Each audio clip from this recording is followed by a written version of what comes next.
Bonjour à toutes et à tous, vous écoutez Cinécast, le podcast qui chaque semaine vous recommande des films à voir au cinéma, en streaming ou en VOD. Ici Thibaut et aujourd'hui je vais vous parler du film, du nouveau film Hunger Games, La balade du serpent et de l'oiseau chanteur. Nouveau bouquin qui arrive après, nouveau film, et parce que nouveau bouquin aussi, nouveau, sorti il y a quelques années, mais bien après la trilogie, originelle, de Hunger Games. Parce que l'auteur, je suppose, hein, qu'il a senti: «Tiens, j'ai quand même pu, réussir à vendre, ma trilogie de bouquins, ça a été adapté en film. Ah, si je faisais un nouveau, hein, peut-être que ce sera sans doute adapté aussi», donc voilà. Mais bon, globalement, je pense qu'on peut dire que Hunger Games, c'était une trilogie, littéraire young adult plutôt pas mal. Je les avais lus à l'époque, quand j'étais plus jeune, il y a une bonne dizaine d'années au moins. Si pas plus. Les adaptations au cinéma étaient plutôt bonnes aussi, même si, le film a eu cette fâcheuse tendance, la saga a eu cette fâcheuse tendance de suivre cette mode, initiée avec les Harry Potter, à savoir de faire le dernier film, le dernier bouquin en 2 films, plutôt qu'1 et honnêtement la saga en avait pâti un petit peu. Mais enfin, globalement, c'était plutôt solide. Il y avait un chouette côté, géopolitique, qui fonctionnait bien, avec de chouettes personnages et donc voilà, globalement, c'était plutôt une bonne saga. Et ici, ce nouveau film, qui sort, le 15 novembre, hein, j'en parlais qu'un petit peu d'avance parce que je me dis: «Allez, why not? Je peux vous en parler», donc je le fais. Ce nouveau film est toujours réalisé par, Francis Lawrence, qui avait réalisé le 2e, 3e et 4e film de la saga. Va s'intéresser en fait à la jeunesse de Coriolanus Snow, qui est donc en fait le méchant, de la de la saga Hunger Games, hein, incarné par Donald Sutherland dans les 4 films.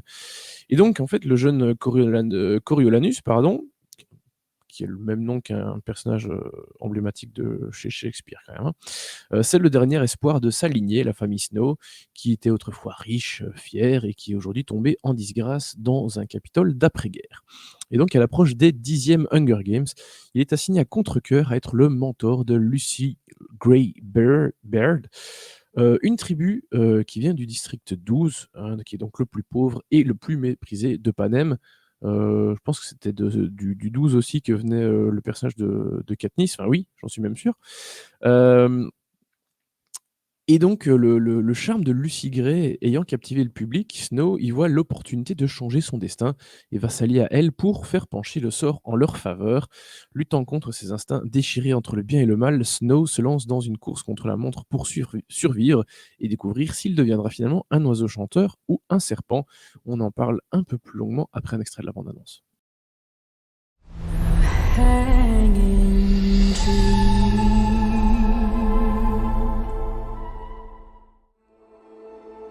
Mr. Snow, after everything you've seen out there in the world,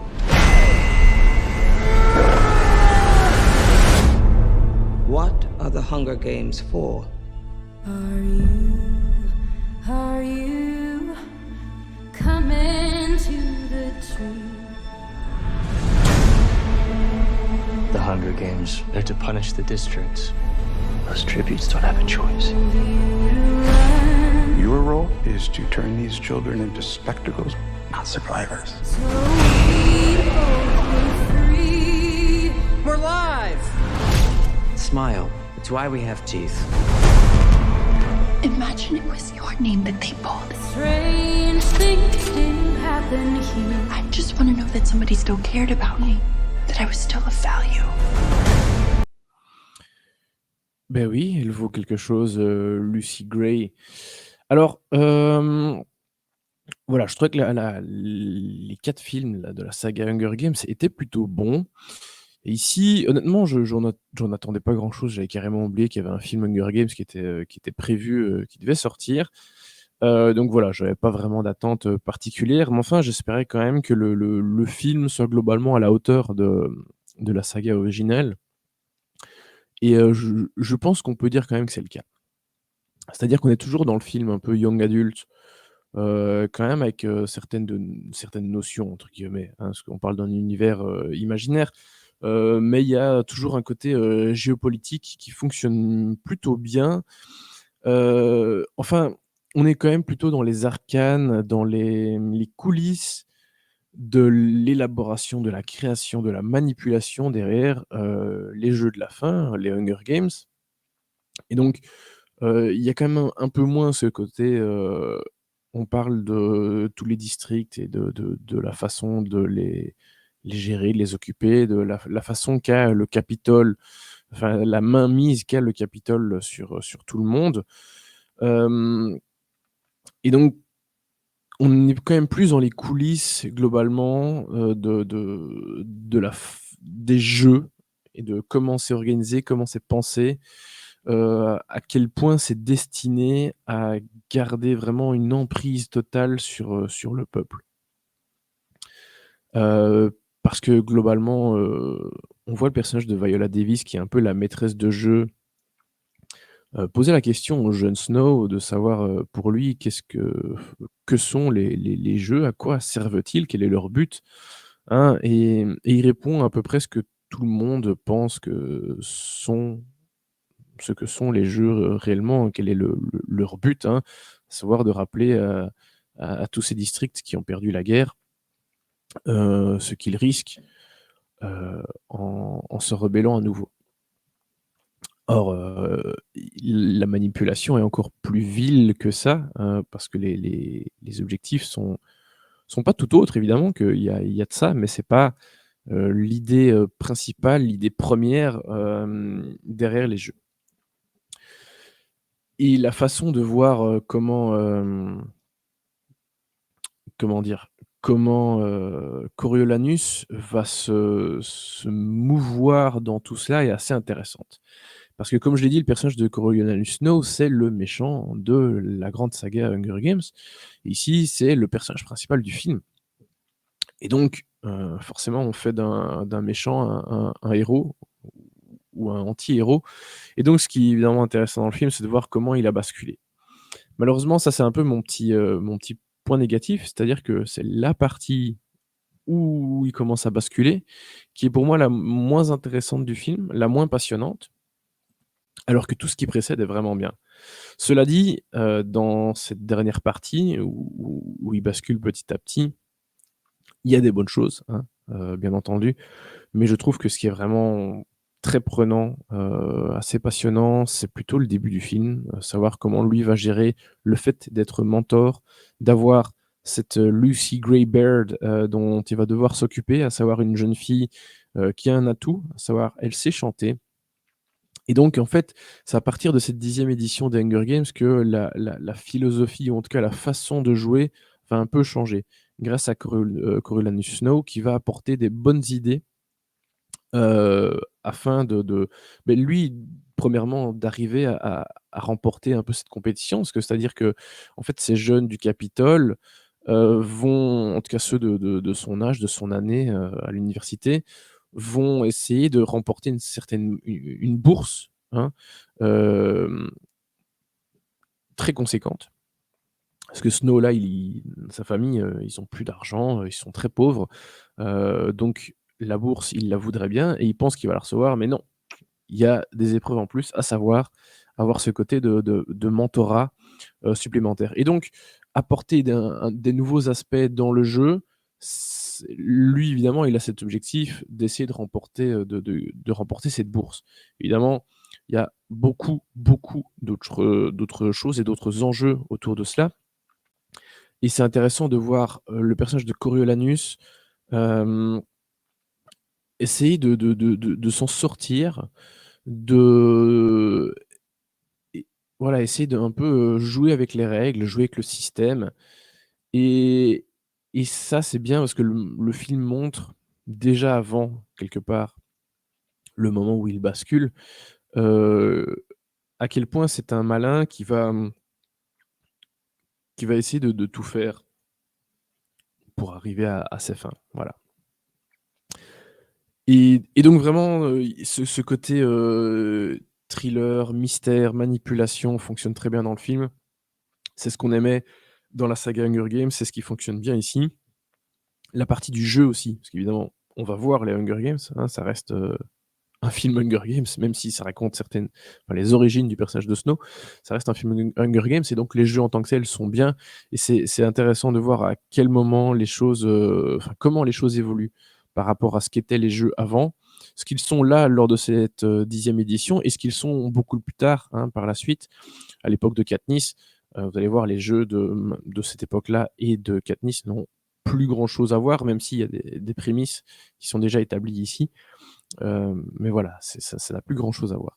Et c'est ça qui est aussi assez intéressant. Hem, bon, Francis Lawrence à la mise en scène, c'est assez correct, hein. Je trouve pas ça, fantastique. Il y a pas, des grandes idées de mise en scène incroyables, mais voilà, je trouve qu'il a quand même un bon sens, du timing, du tempo, qu'il arrive quand même à monter correctement, ses scènes, donc il est un bon monteur. Hem Et donc voilà, le rythme est bon et on s'ennuie pas alors que le film fait quand même 2 h 40.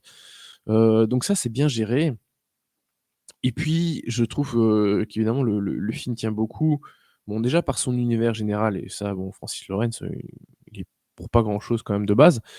Heu, la majorité des films des choses étaient déjà dans les bouquins et puis bon, c'est déjà quelque chose qu'il a mis aussi en place dans les films précédents, hein, mais voilà, l'univers est sympa. Mais là où il doit beaucoup évidemment aussi, c'est à ses comédiens, à savoir, Tom Blythe et Rachel Zegler notamment. Il y a pas qu'eux, hein, il y a Peter Dinklage aussi, il y a Viola Davis comme je l'ai dit, puis plein d'autres personnes, hein, Jason, Schwartzman notamment. Mais voilà, Tom Blythe qui incarne donc le jeune, Snow, qui était déjà qui a pas fait beaucoup de films pour l'instant, mais il était dans Bénédiction de Terence Davies, que j'ai malheureusement pas vu, mais qui a très, très bonne réputation. Et puis Rachel Zegler, qui était dans le West Side Story de Spielberg et qui sera dans Blanche-Neige, prochainement. J'ai l'impression qu'elle se prend une volée de haters dans la gueule pour des raisons que j'ignore un peu, mais enfin, soit. Ils sont plutôt bien, leur duo fonctionne bien avec, d'un côté le riche, en tout cas, qui se donne l'air d'être riche, d'être, très intelligent et d'essayer de jouer avec les cartes qu'il a pour arriver à sa fin et puis l'autre qui techniquement n'a pas, beaucoup de chance, hein, on sait bien dans le district 12, c'est des gens très pauvres, qui sont pas éduqués, qui ont pas, je veux dire, plein de cours de sport, de combat et cetera, qui ont pas d'argent. On n'est pas comme dans les Hunger Games qu'on a vu dans la saga précédente, à savoir avec des gens, et ce qui est souvent le cas des gens des districts, des premiers districts, où, certains, savent tirer à l'arc, se battre et cetera et ont des chances de gagner dans l'arène. Dans le district 12, c'est pas ça, donc a priori, elle a pas beaucoup de chances de gagner. Mais voilà, avec, leurs 2 cerveaux, au personnage de Lucie et de Coriolanus, voilà, ils vont, essayer de s'en sortir, et de jouer avec leurs atouts. Voilà et ça, ce duo très opposé au niveau des personnages fonctionne vachement bien, je trouve. Donc globalement, on a quelque chose qui a quand même plutôt de la gueule, que ce soit évidemment au niveau de la direction artistique, hein, le Capitole, l'arène, tout ça, c'est bien. Comme je disais, j'aime moins la deuxième partie, enfin la dernière partie, à propos de laquelle je vais pas rentrer en détail, mais j'ai juste dit que c'est le moment où Coriolanus bascule un peu, et voilà, elle est un peu moins intéressante. Malheureusement, même s'il y a encore de bonnes choses à ce moment-là, mais elle est un peu moins réussie, je trouve, malheureusement, mais enfin, dans l'ensemble, ça donne un film plutôt solide, assez amusant, pas déplaisant du tout, on s'emmerde pas et même si c'est différent, on retrouve cet univers familier de Hunger Games donc voilà, ils ont réussi à faire que cette œuvre, reste cohérente avec tout ce qui a été fait précédemment et que ça fonctionne bien. Voilà.